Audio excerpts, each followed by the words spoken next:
अब ये 6 का मतलब है कि 2 मोनोमर होंगे जिनमें 6 कार्बन होंगे, 6 कार्बन इन ईच। जैसे इसका मोनोमर देखते हैं, NH2 CH2 की 6 NH2, इसे कहेंगे हेक्सा मिथाइलिन डाई एमीन। हो गया। हेक्सा मिथाइलिन, ये देखिए 6 कार्बन है, माने 6 कार्बन वाला, और ये करेगा एडिपिक एसिड COOH CH2 की 4 COOH, ये देखिए एडिपिक एसिड।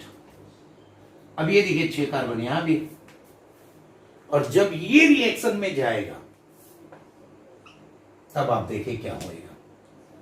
क्या होगा कि ये OH और ये बाहर निकल जाएगा। जैसे हीट करेंगे, देखिए टेम्परेचर रेंज 375 से 415 केल्विन के बीच का रेंज होता है, ये लगभग है, अप्रोक्स है। लेकिन जैसे ही गर्म करेंगे तो ये क्या निकला, H2। अगर n मोल ये लेंगे, n मोल ये ले लेंगे, तो n मोल ऑफ H2O यहां निकल जाएगा, क्योंकि ये भी निकल जाएगा इधर किसी न किसी से, और ये भी निकल जाएगा किसी न किसी से। तो बचा क्या, बचा ये NH CH2 का 6 NHC डबल बॉन्ड हो, ये वाला, और फिर CH2 का 4 और C डबल बॉन्ड O। ये जो आपके पास है,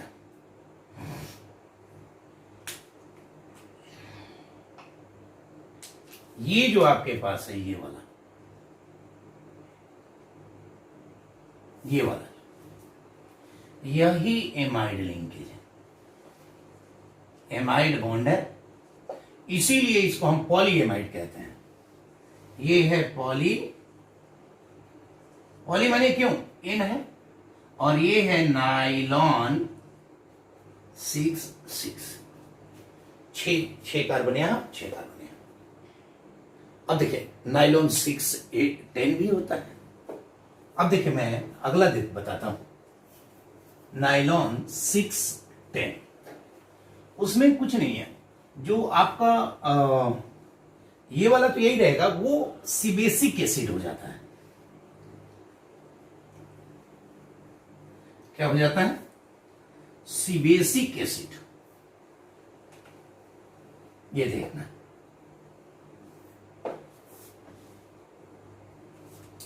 जैसे नाइलॉन 6 10, तो इसका अगर मोनोमर देखते हैं तो एक तो यही हो जाएगा NH2 CH2 का 6 NH2, एक ये, और एक हो जाएगा COOH CH2 का 8 और COOH। ये है सिबेसिक एसिड।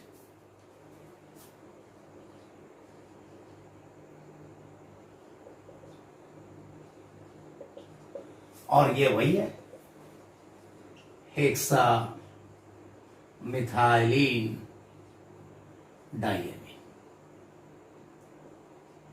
अब ये फिर से हटेगा तो वही होगा, यहां से ये आपका हट जाएगा, ये आपका हट जाएगा, ये आपका हट जाएगा, और स्थिति क्या बनेगी वो देखिए, NH CH2 की 6 NH C double bond O CH2 की 8 C डबल बॉन्ड O, और यहां भी देखिए एमाइड लिंकेज है ये वाला, है ना। अब ये जो एमाइड लिंकेज बन रहा है, ये जो दिख रहा है एमाइड लिंकेज, ये वाला यही है एमाइड बॉन्ड।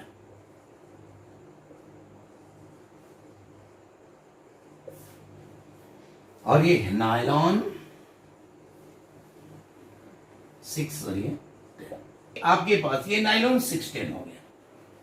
यहां पे जब हीट करेंगे तो यहां पे H2O तो निकलेंगे, NH2O भी निकाल दीजिए।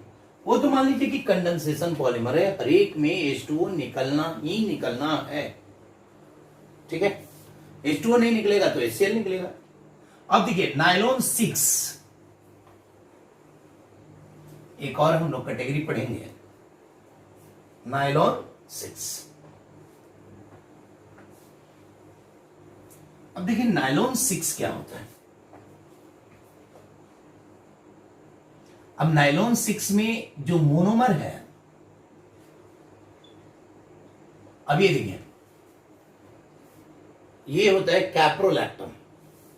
अब कैप्रोलैक्टम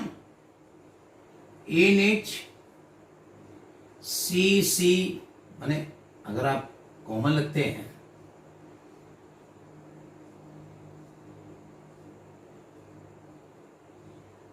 ऐसा होता है 1 2 3 4 5 और ये 6, और यहां पे ये डबल बॉन्ड होता है। ये है आपका कैप्रोलैक्टम,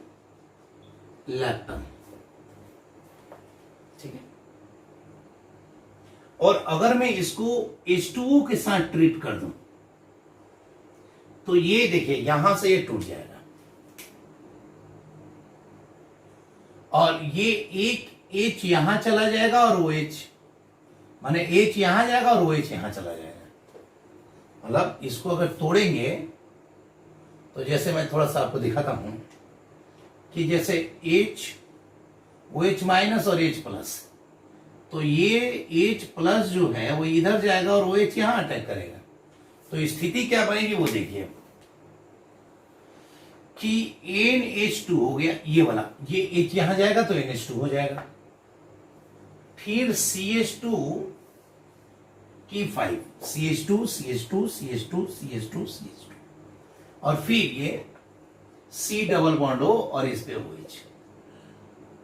अब इसको अगर पॉलीमराइजेशन कर देते हैं तो यहां वहां ये अगर एनमोल बनता है तो बस यहां से OH गायब होगा, यहां से H गायब होगा, और ये बन जाएगा आपका NH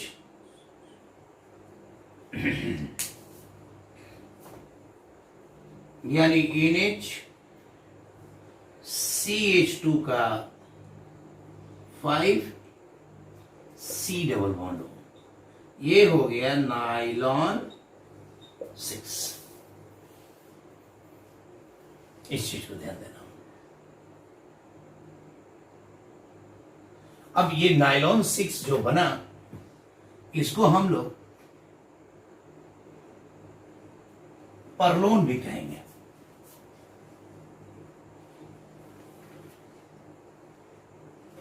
परलोन, ये आप परलोन, इसका एक और नाम है परलोन।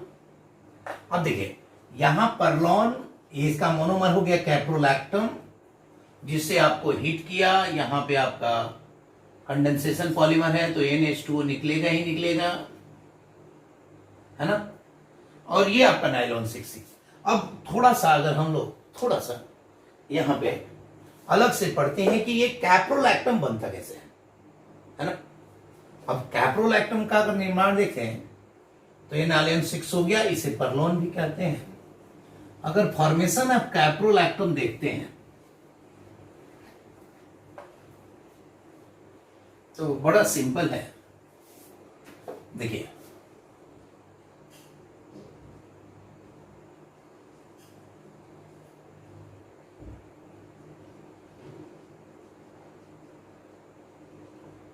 देखिए साइक्लोहेक्सेन लो,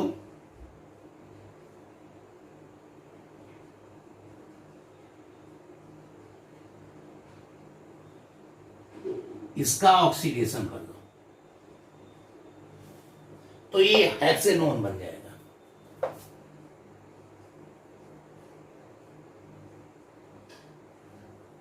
अब इस हेक्सेनोन को आप लोग क्या कीजिए कि इसको हाइड्रोक्सिल एमीन से NH2 OH से ट्रीट कर दो तो ये क्या बनेगा, ये आपका ऑक्साइम यहां पे बन जाएगा।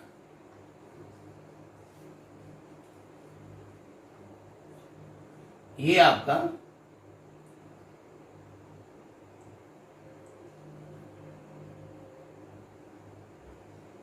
NH OH ये हो जाएगा।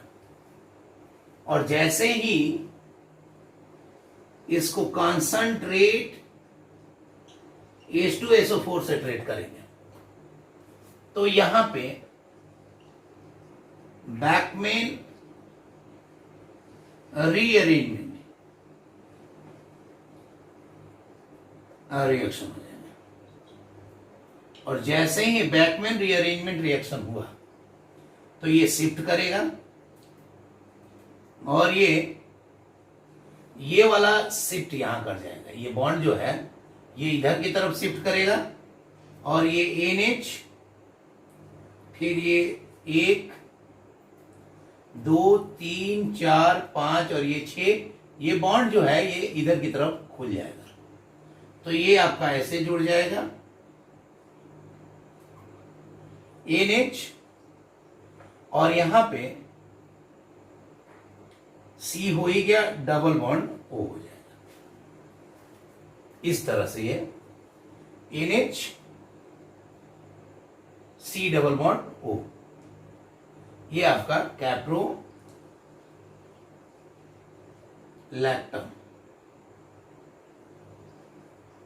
बनेगा। अब इस कैप्रोलैक्टम से अगर मैं H2O से ट्रीट कर रहा था तो ये आपका ये जो बन रहा था NH2 CH2 का 6COH तो ये इटा कैप्रोइक एसिड बन जाएगा।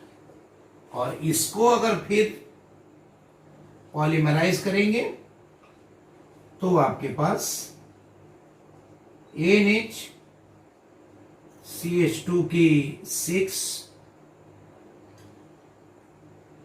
और ये C डबल बॉन्ड O ये बनेगा नाइलॉन 6। ये बात ध्यान देनी। तो ये एक ऑक्साइड क्रिएट होता है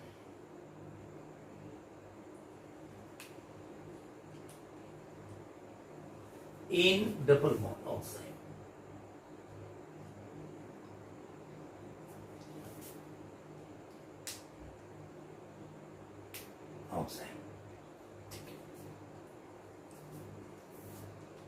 ये क्रिएट होगा। तो इस प्रकार से हम लोग ये एक ऑक्साइड स्ट्रक्चर है तो ये आपका नाइलॉन 6 आपने क्रिएट किया। तो ये सारे के सारे पॉलीएमाइड थे। अब जो हम लोग पढ़ेंगे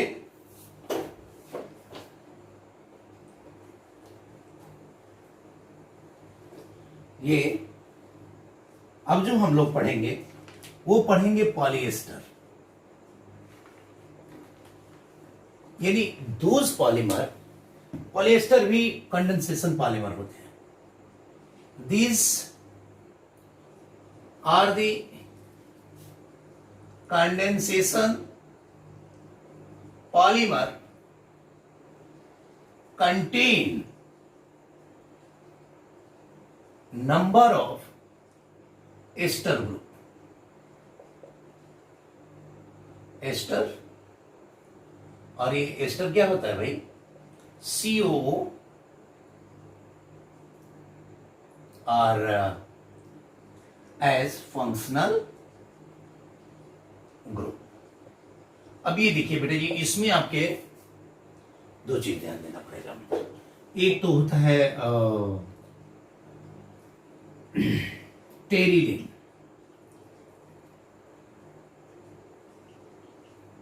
टेरिलिन,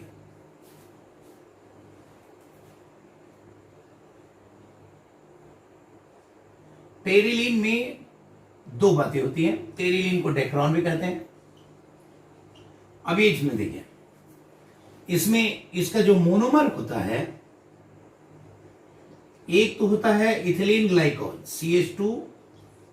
CH2 इधर भी OH और इधर भी OH, ये होगा ग्लाइकोल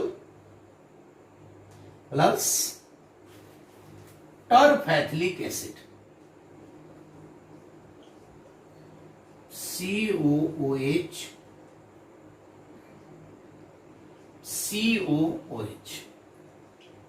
ये भी है, ये भी है, ये हो गया बेटा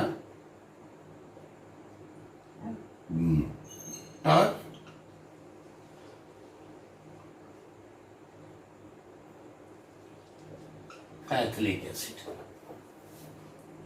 अब जैसे ही इसे गर्म करेंगे आप, वैसे ही बेटा ये यहां का OH और ये पानी बन के बाहर निकल जाएगा, ये भी बाहर निकल जाएगा, ये भी बाहर निकल जाएगा। यानी यहां से NH2O तो बाहर गया ही गया। अब बचा क्या? तो ये देखिए O CH2 O C double bond O, ये आपका ring C double bond O और ये।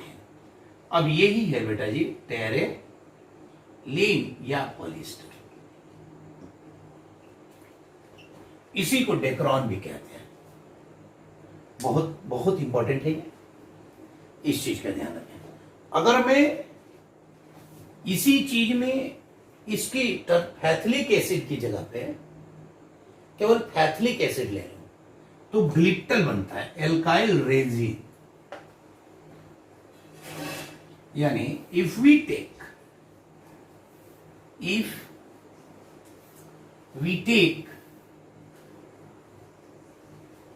फैथिलिक एसिड, अगर मैं टर्फेथिलिक की जगह पे अगर मैं, और ये तो वही रहेगा, अब ये देखिए, ये भी एन ले लो, ये भी एन ले लो, इसको हीट कर दो, NH2O हटा दो, तो बचेगा क्या? C डबल बॉन्ड O, है ना, नीचे आपका ये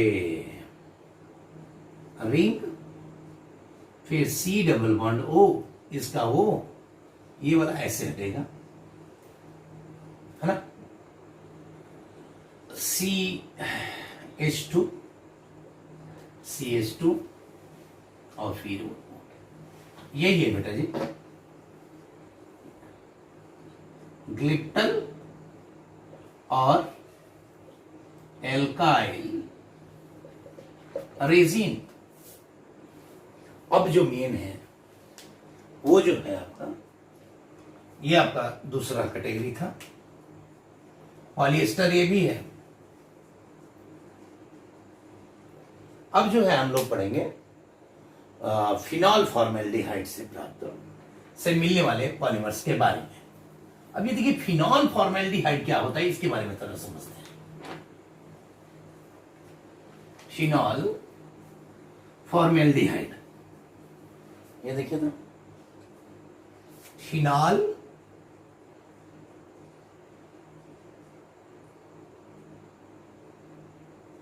फॉर्मेल्डिहाइड,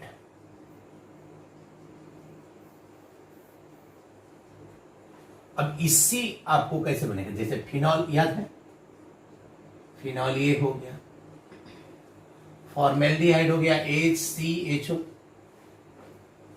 अच्छा यहां पे एक हाइड्रोजन है कि नहीं है, है ना, तो जब ये इस पे अटैक करेगा तो ये तो ऑर्थो वन पैरा फिनॉल है ना,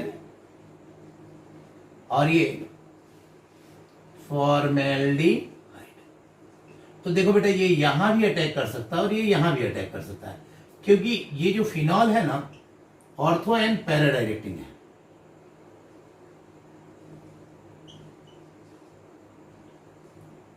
तो दो तरह की चीजें बन सकती हैं हमारे पास। ये देखिए OH तो है, OH तो है। अब अगर देखिए ये यहां से C अटैक करेगा इस पे, तो यहां वाला H इधर चला जाएगा। तो देखिए C जुड़ गया, CH2 और ये O है, और यहां जो H है वो आगे आ गया। यही कहानी यहां भी। तो ये हो गया ऑर्थो हाइड्रोक्सी मिथाइल फिनॉल, और ये हो जाएगा पैरा हाइड्रोक्सी मिथाइल फिनॉल। ये स्थिति बनती है। अब यहां पे थोड़ा सा और ध्यान दीजिए।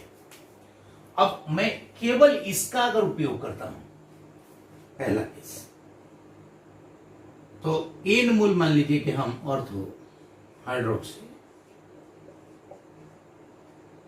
CH2OH लेते हैं। तब देखिए जरा इसका पॉलीमराइजेशन कैसे होगा। देखिए मैं दो लेके चेक करता हूं। जैसे ये है महाशय, CH2OH है। एक और इसके बगल में ले लेते हैं, CH2OH। अच्छा बेटा, एक बात बताइए कि यहां पे एक H है या नहीं है ना? सब जगह H है एक। तो ये दोनों जो है वो हट जाएगा और ये जुड़ जाएगा। इसी प्रकार ये भी हट जाएगा और ये भी हट जाएगा। तो स्थिति क्या बनेगी वो देखिए कि ये हटा, खुल गया बॉन्ड, और ये देखिए OH, ये CH2, ये आपका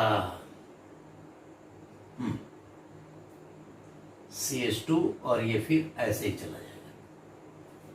N मोल लेंगे, N मोल जाएगा और NH2O यहां पे बाहर हो जाएगा। इसी को बोलते हैं नोवोलैक।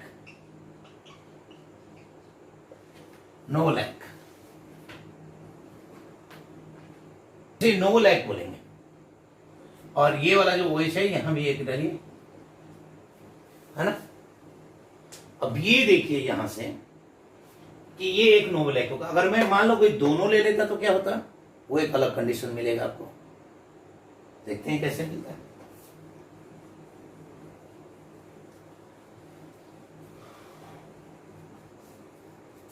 देखिए फिर एक एकदम नेटवर्क मिलेगा आपको, पूरा नेटवर्क मतलब पूरा जाल मिल जाएगा। वो देखिए कैसे। ये आप N मोल ये ले लो, CH2OH,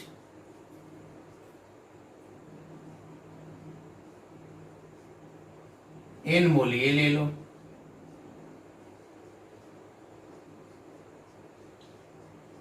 और जब इसको पॉलीमराइज करेंगे तो आपको एक नेटवर्क मिल जाएगा। कैसे मिलेगा भाई? यहां का H और ये OH, जैसे मान लीजिए यहां, और ये वाला गायब हो जाएगा, तो भाई इधर वाले का भी गायब होगा। भाई यहां भी तो एक H है, सब जगह पे एक एक H है, ये बात याद रखिएगा। तो इधर वाला H हुआ तो ये फ्री बॉन्ड हो गया। ये देखिए यहां पे OH हो गया। फिर ये देखिए ये OH और ये H हट गया, तो CH2 बचा कि नहीं बचा। फिर एक बगल में आ गया, ये OH हुआ। फिर ये मान लीजिए कि ऐसे ऐसे ही चलता रहा,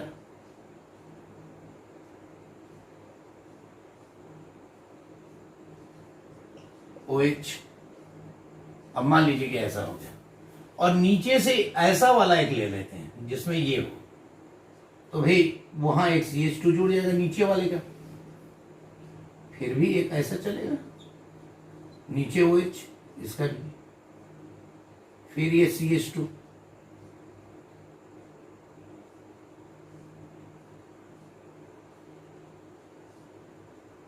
OH,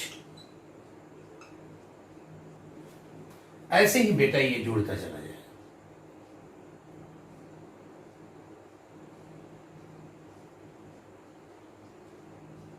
और आप देखेंगे कि ये जो है आपका, इसी को हम लोग बैकेलाइट कहते हैं। बैकेलाइट जो कि आपका आगे पढ़ेंगे कि थर्मोप्लास्टिक, थर्मोसेट है, ये एक दो नेटवर्क पॉलीमर बन जाएगा। अब एक और बचता है मेलामाइन फॉर्मेल्डिहाइड। यहां भी देखिए H2O निकला है प्लस NH2O यहां पे नहीं निकलेगा।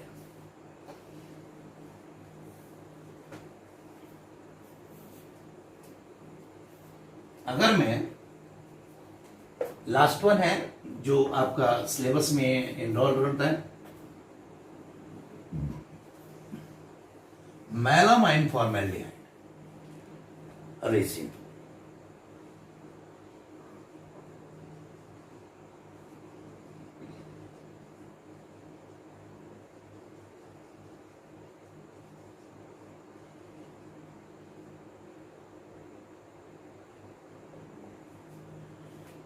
देखिए मेलामाइन क्या होता है।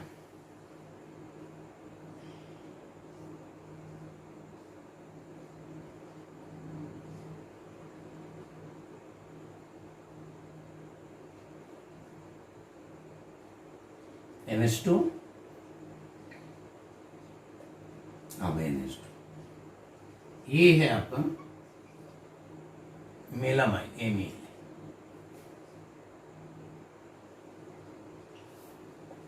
और ये ACHO है।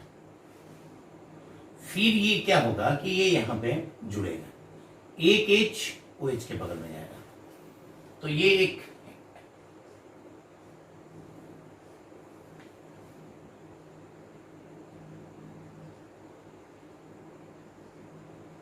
NH, फिर CH2 OH, फिर ये NH2 NH2।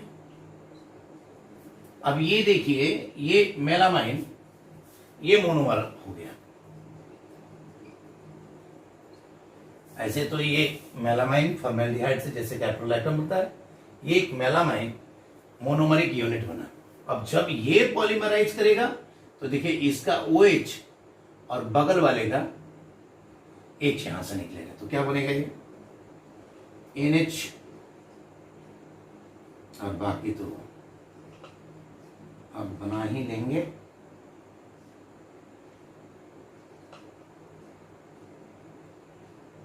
ये देखिए NH, CH2 और फिर ये नीचे भी NH। अब ये भी नीचे की तरफ बढ़ेगा और इस प्रकार से ये पूरा, यही है आपका मेलामाइन फॉर्मेल्डिहाइड रेजिन। तो इस प्रकार से ये भी एक आपका नेटवर्क है। देखिए नीचे की तरफ भी जुड़ रहा है, चारों तरफ से इसका नेटवर्किंग हो रहा है, तो यानी क्रॉस लिंक पॉलीमर ये भी है। तो अभी तक जो हम लोगों ने अभी पढ़ा, ये पढ़ा क्या पढ़ा कि if we divide the polymer on the basis of, if we categorize the polymer on the basis of, if we categorize the polymer on the basis of their mode of polymerization, यानी how they synthesize, तो 2 category हमने develop किया। एक बनाया हमने addition polymer और एक बनाया कंडेंसेशन पॉलीमर। एडिशन पॉलीमर में होमोपॉलीमर कोपॉलीमर दोनों थे। कुल मिला के एथीन के हमने 6, ब्यूटाडाइन के 3 और 2 कोपॉलीमर दिए, 11 वो हो गए। इधर में अगर हम आते हैं कि कंडेंसेशन पॉलीमर में, तो हमने एमाइड बनाया, पॉलीएमाइड। पॉलीएमाइड में नाइलॉन के 3 रूप बताए हम लोगों ने, कौन कौन, नाइलॉन 6,6, नाइलॉन 6,10, नाइलॉन 6। एक और रह गया है जिसे हम लोग बायोडिग्रेडेबल पॉलीमर में नायलॉन 2 नायलॉन 6 आगे पढ़ेंगे। इसके अलावा हमने फिर बताया पॉलिस्टर, पॉलिस्टर में भी 2 बताए, तो ये हो गया 3 और 2 5, यानी टेरिलीन और ग्लिप्टन। और उसके बाद 3 ये बता दिया, नोवोलैक, बेकेलाइट और मेलामाइन, तो ये हो गया 8 ये। तो कुल मिलाकर 19 प्रकार का तो पॉलीमर इस कंटेंट में है। तो इनका स्ट्रक्चर, इनका मोनोमरिक यूनिट का स्ट्रक्चर, ये सारे वेरी वेरी इंपॉर्टेंट है। मैं चाहता हूं कि आप लोग बार बार इसको लिख लिख के प्रैक्टिस करें, रिवाइज करें, इससे जुड़े हुए क्वेश्चनों को सॉल्व करें। Best of luck, thank you बेटा।